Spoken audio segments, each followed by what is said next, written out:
Welcome to All This Math. This is Professor Parker, and today, before we even get started, I want to give a shout out to Jackson State University, historically black college down in Jackson, Mississippi.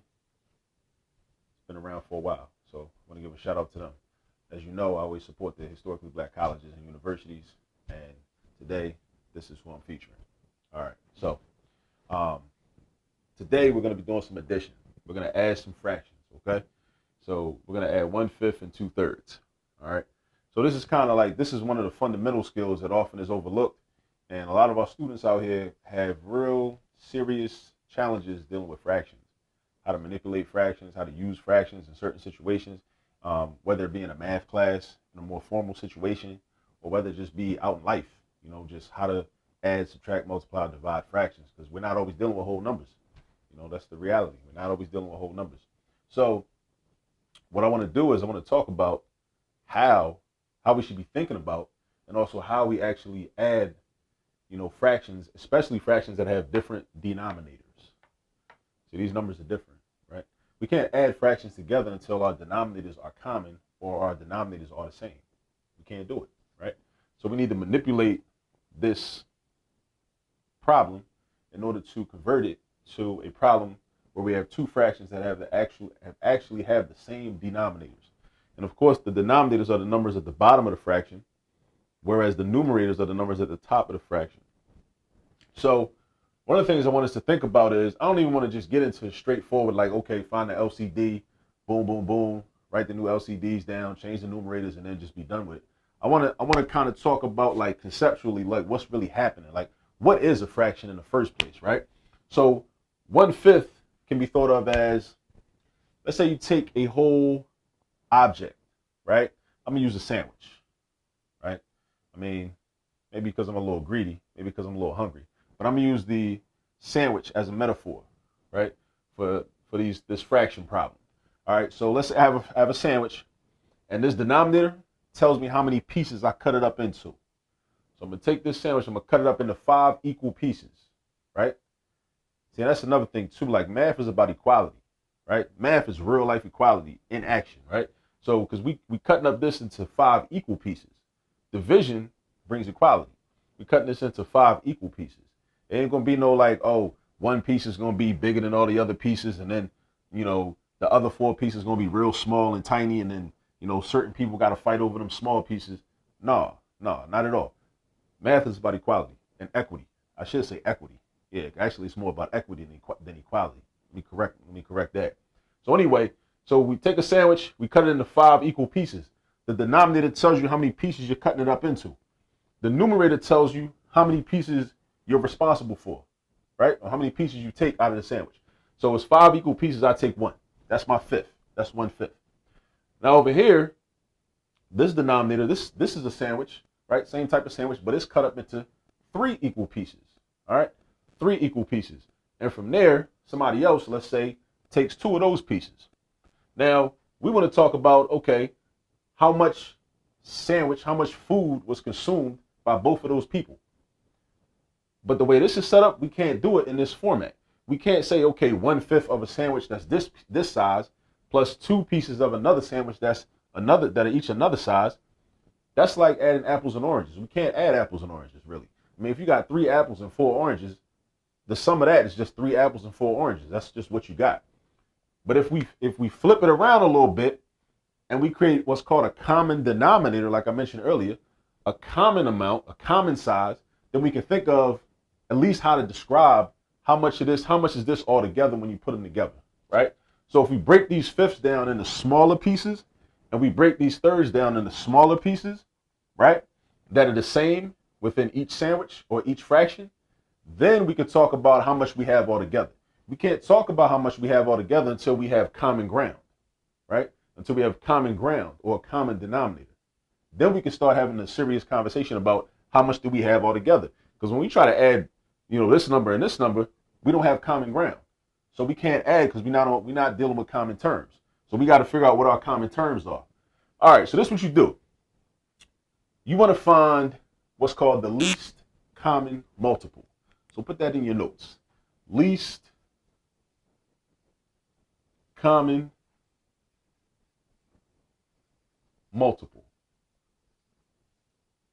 otherwise known as the LCM, least common multiple. Now, first, let me back up a little bit. What is a multiple? A multiple is a number that is the result of multiplication. Basically, that's all it is. A multiple is a number that is the result of multiplication. 15 is the result of multiplying 5 and 3. 8 is the result of multiplying 4 and 2. So therefore, 8 is a multiple of 4 and 2. 30 is a multiple of 6 and 5 because 6 times 5 is 30. 30 is also a multiple of 10 because 10 times 3 is 30. 30 is also a multiple of 15 because 15 times 2 is 30. Excuse me. So our least common multiple is the smallest number that is a multiple that they both share, right? So you want to go through a list of multiples mentally, but right now I'm going to show you how to write it out, because until you become more fluent with this, I want you to write these things down, write these numbers down, and then just compare your lists of numbers, your list of multiples rather. All right. Now, what you do is you take the first denominator. I got 5 right here, right? Got 5 right here. And now we start thinking about multiplication facts. We start thinking about what we see on the multiplication table. So first we do 5 times 1. That gives me 5. Then we do 5 times 2. That gives me 10. Then we do 5 times 3. That gives me 15. 5 times 4. That gives me 20. And I'm going to do a bunch of them. I'm going to do like 5 times 5, multiple is 25. 5 times 6, 30. 5 times 7, 35. I'm going to stop at 8. I'm going to stop at 8. 5 times 8. That'll give me 40. I'm going to stop there. That's my 5 list, right? And I could go on, but I probably don't need to, right? As a matter of fact, I'm going to show you why I didn't need to. You'll see in a minute. Now I go to the 3, the other denominator. I list its multiples. All right? So we do 3 times 1, which gives me 3. 3 times 2 gives me 6. 3 times 3 gives me 9. 3 times 4 gives me 12. Nothing matches up yet. I should have said this. I'm looking for a number in this list that's already in this list. So I'll know what's common. Right? The number is common if it's in both lists. If the multiple is in the 5 list and the 3 list, then that makes it a common multiple. All right? And we want the least common multiple. So there might be a bunch of common multiples, but we want the smallest one. The reason we want the smallest one is because that makes our math easier. We could use any common multiple. It could be a big common multiple, a small common multiple. But if we use a bigger common multiple, then that's going to make our numbers bigger. And if our numbers are bigger, that's going to make our math more complex and complicated when it doesn't have to be. If it's got to be complex and complicated, then okay, we can rock out. We can do it. But if it doesn't have to be, let's just work smarter and not harder. So I keep going. 3 times 5 gives me 15. Wait, hold up. Check this out. 15 is already in this list. 15 is in this list. So 15 is our least common multiple between 5 and 3. Circle that. Circle that. 15 is our common multiple. Right? That's the number that they both have in common, 5 and 3. 5 can be multiplied to make 15. 3 can be multiplied by something to make 15. Actually, they get multiplied by each other. Sometimes it works out like that. Sometimes it don't, right? These two numbers multiplied by each other gives you 15, right? All right, so that's our least common multiple, right? Now, what do I do with that? What I do with that is I write it as, and I give it a new name, actually. I'm not going to call it the least common multiple. I'm going to call it the least common denominator. The least common denominator, aka the LCD, right? So we got LCM and LCD. There's no difference between these two. All the least common denominator is, for real, is just a least common multiple between two denominators. That's all it is. That's all. There's nothing fancy about it. If you know what a least common multiple is, then you automatically know what a least common denominator is. All right? So just commit these terms to memory and have them in your notes. Now, this is what I do with the least common denominator. I create two new fractions. My fraction bar, my plus sign, my fraction bar. Now, I'm going to use the denominator 15 because I'm going to break this fraction down into 15ths, right? This was fifths, but I got to break it down into 15ths so that it can establish common ground with the 2/3. I break the 2/3 down into 15ths also. All right, so now I got 15 right here, and I got 15 right here. Now, check this out. I need to figure out what my numerators should be. Because if I got new denominators, then I need to have new numerators. Right? So, this is how I figure that out. Ask yourself, how does 5 turn into 15? By multiplying it by 3. So you just do that, do times 3. Now, in my original fraction, if I multiplied 5 times 3, I got to multiply 1 times 3. Whatever I do to the bottom, I got to do to the top. Whatever I do to the bottom, I got to do to the top. So my 1 times 3 gives me 3. All right? Now, how does 3 turn into 15? By multiplying it by 5. 3 turns into 15 by multiplying it by 5. So I do times 5 on the bottom, and what I do to the bottom, I do to the top. The way I go low is the way I go high, right? So 2 times 5 is going to be 10. So basically what I did is I took these fifths, I broke them down into 15ths, smaller pieces. I took these thirds, right? I broke them down into 15ths, also smaller pieces. The reason I did that is because now these two fractions are on common ground. So now I can add them together, right? Because I'm not dealing with apples and oranges no more. Now I'm dealing with apples and apples, or oranges and oranges, right? Or insert whatever type of fruit you like into that analogy. All right. So now I got 15ths. And also something I want you to keep in mind is that 1/5 and 3/15 are called equivalent fractions. Let me write that down. That's important. Equivalent fractions. Equivalent fractions. I'm going to do a video about equivalent fractions one day too. You'll see. All right. So equivalent fractions, because 1/5 is the same amount as 3/15, even though the numbers are different. Think about it like this. Go back to the sandwich situation, right? The sandwich example. The sandwich got cut up into 5 equal pieces. I take 1, right? I eat the sandwich. Okay, cool. I'm satisfied. But if that same sandwich got cut up into 15 equal pieces, if I took 3 of those smaller pieces, that would be the same amount of sandwich as if I took 1 when it's cut up into 5 pieces. So that's what makes these equivalent fractions. Equivalent fractions. It's equivalent. Same thing with the 2/3. This sandwich was cut up into 3 equal pieces, and somebody else took 2 pieces. 2 of those pieces. 2 out of the 3. Right? But if that same sandwich had been cut up into 15 slices, and that person took 10 of those slices, that would be the same amount. Now, psychologically, a lot of times when we see more of something, we always automatically think that it's more, right? That's like why, like, kind of like sometimes, like if you get a hoagie or something and you cut it, it's a whole piece, right?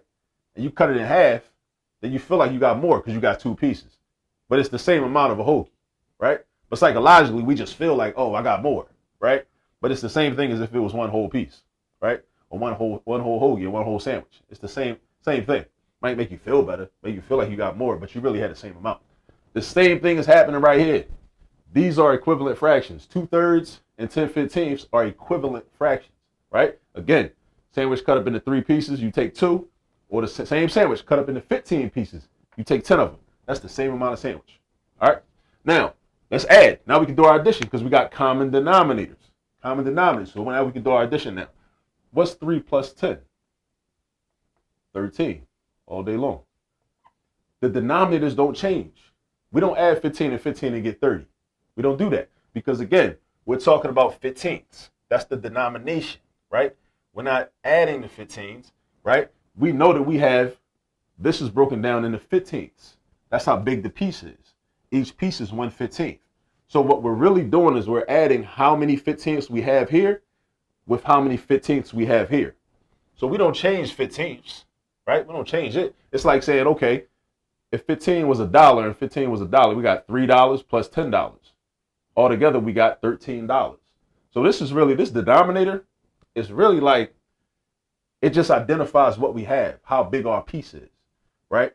It's not meant to be added together, right? It just identifies what our piece is and how big our piece is. These pieces are 1/15 big. That's how big they are, right? It's almost like a unit. This denominator is almost like a unit. It's like centimeters, inches, yards. feet, pounds, ounces. Like that's kind of what it is. So you don't add those together. We add the numerators because the numerators tell us how much we actually have. All right. Now, this is 13/15. This is the final answer. Sometimes you'll have an opportunity, though, to reduce your answer that you come up with. In this case, you can't reduce this. And that involves an understanding of what a factor is. In the beginning of the video, we talked about what multiples are. Factors are kind of almost like the converse of multiples. Whereas multiples are what you end up with when you multiply numbers together. The factors are those numbers that get multiplied together to arrive at the multiple. So they have like this symbiotic relationship. They work hand in hand, factors and multiples, right? In this particular case, 13 and 15 don't have a common factor except for the number 1. And if number 1 is the common factor, then nothing changes. So you just leave it as that. All right. So this is the final answer. 13/15. 1/5 plus 2/3 is equal to 13/15. And I hope you understand a little bit better how to add fractions with different denominators. Now, of course, if you see a problem and the denominators were already the same, you just go right in. Just add the numerators together, write the denominator, because remember, we don't add the denominators. We don't do that. We don't subtract the denominators in subtraction problems either, because the denominator is basically like a unit. That's kind of what it is. It's like a unit. It's like inches, like how many inches, how many feet, how many yards, how many fifths, how many thirds, how many 15ths, 3 of them, how many 15ths, 10 of them. That's really what it is. You know what I'm saying? So I hope you appreciate this video. I hope you learned something new.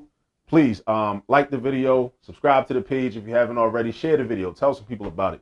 You know, let some people learn something. You know what I mean? And always remember, as always, there's all this math all around you.